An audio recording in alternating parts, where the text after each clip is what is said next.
अस्सलाम वालेकुम एवरीवन, कैसे हैं आप लोग। उम्मीद करती हूँ आप ठीक होंगे। आज हम बनाएंगे मज़ेदार डेज़र्ट कस्टर्ड कुनाफा। ये जी इतना मज़े का होता है, क्रीमी और खस्ता ऊपर से।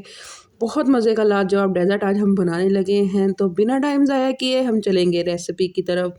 यहाँ पे हम पैन या कढ़ाई ले लेंगे, उसमें हम 1 टेबल स्पून ऑयल या मक्खन, अगर आपके पास है बटर तो आप वो ऐड कर लें। यहाँ पे हम सेवइयाँ लेंगे और उसको अच्छे से जो है ना, हमने हाथ से चूरा कर लेना है सेवइयों का, यानी कि तोड़ लेना है हमने बहुत बारीक-बारीक। उसमें ना सेवइयों को अच्छे से तोड़ लीजिएगा और उसको आप जो है, हमने ऑयल लिया उसमें अच्छे से बिल्कुल लो फ्लेम रखते हुए हमने इसको बहुत तसल्ली से भूनना है।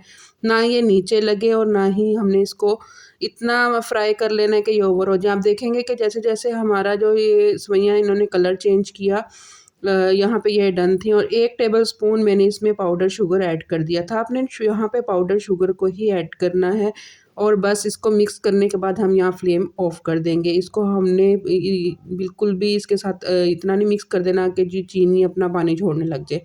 मिक्स करके हमने उधर फ्लेम ऑफ कर दिया और साथ ही हम अब एक यहाँ पे पैन लेंगे। 1 केजी मैंने यहाँ पे जो है दूध लिया था, 4 उसमें मैंने एक छोटी इलायची, आप इलायची पाउडर भी ले सकते हैं, वो डाल दी थी। 2 टेबल स्पून इसमें हम चीनी डाल देंगे और दूध को एक बॉयल आने तक अच्छे से पका लेंगे। अच्छा, चीनी जो है इसमें मीठा जो है हम बाद में चेक भी कर लेंगे, कम या ज़्यादा हो तो आप अपने हिसाब से कम ज़्यादा कर सकते हैं। तो जब तक दूध बॉयल हो रहा था हम कस्टर्ड ले लेंगे। 4 टेबल स्पून यहाँ पे मैंने कस्टर्ड लिया था और तकरीबन 1 गिलास यहाँ पे दूध डाल के मैंने इसका मिक्सचर तैयार कर लिया था। इसको हमने अच्छे से मिक्स करना है, हल करना है, इसमें कोई गुठली नहीं होनी चाहिए, कोई लम्स नहीं होना चाहिए।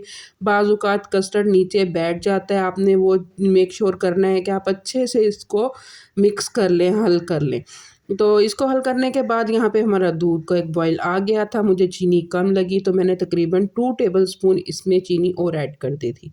तो मैं ज़्यादा तेज़ मीठा नहीं खाती, आप मीठा अपने हिसाब से चेक कर लीजिएगा। बस जो हमने कस्टर्ड का मिक्सचर तैयार करके रखा था तकरीबन 4 टेबल स्पून के हिसाब से, वो हमने इसमें ऐड कर देना है और इसे मीडियम टू लो फ्लेम पे अच्छे से पका लेना है।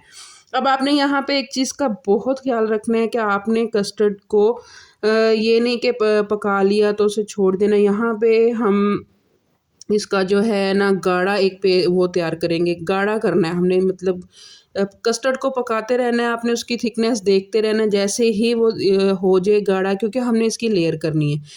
तो तकरीबन 5 मिनट के बाद वो गाढ़ा हो गया था, मैंने उसको जी उतार लिया था और हमने रूम टेम्परेचर को कस्टर्ड को रूम टेम्परेचर पे ठंडा कर लिया। अब हम यहाँ पे हम इसकी अरेंजमेंट करेंगे। पहले हमने जो सेवइयाँ फ्राई करके रखी थी उसकी लेयर करनी है, उसके बाद हम उस पे कस्टर्ड की लेयर करेंगे और फिर हम दोबारा सेवइयों की लेयरिंग करेंगे। अच्छा, यहाँ पे आप कस्टर्ड जब पका रहे हैं उसमें आप अगर मोज़रेला चीज़ ऐड करना चाहें तो कर सकते हैं, मैंने नहीं की थी। और उसके बाद जी बस हम यहाँ पे लेयरिंग करेंगे। ये इतने मज़े का होता है, जब आप इसको खाएँगे आप देखेंगे कि क्रीमी के साथ-साथ जो हमारा कुनाफा है ना, उसका जो एक खस्तापन था हमारे मुँह में आ रहा है, इतने मज़े का वो लग रहा था ना, इसका टेस्ट बहुत ज़बरदस्त होता है। आप मेरे कहने पे इसको बना के ज़रूर देखिएगा और जी मेरे साथ अपनी वीडियो ज़रूर शेयर करिएगा। बाकी जी जब तक मैं इसकी गार्निशिंग कर रही हूँ, बादाम, पिस्ते, काजू जो भी आपके पास अवेलेबल है उसके साथ आप कर लीजिएगा। तो आप मेरी वीडियो को लाइक, शेयर, सब्सक्राइब मेरे चैनल को ज़रूर कर दें मोमेंट्स विद सबा को। अगर मुझे फेसबुक या टिकटॉक पे देख रहे हैं तो फॉलो ज़रूर करिएगा और जिन्होंने मेरे यूट्यूब को सब्सक्राइब किया हुआ है और मुझे फॉलो किया हुआ है तो उनका मैं तहे दिल से शुक्र अदा करती हूँ। शुक्रिया आप लोगों का बहुत-बहुत कि आप मेरी वीडियो को देखते हैं, मुझे पसंद करते हैं और मैं आपके लिए आगे ऐसी मज़ीद वीडियो अच्छी-अच्छी बना के लेके आती रहूँगी। यहाँ पे हमने जी तकरीबन सुबह बना के रखा था, शाम तक हमने इसको ठंडा कर लिया था। आपके पास टाइम है तो आप 1 दिन पहले भी बना के रख सकते हैं।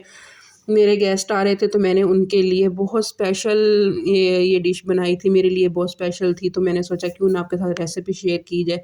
तो आपको मेरी रेसिपी कैसी लगी कमेंट बॉक्स में ज़रूर बता के जाइएगा।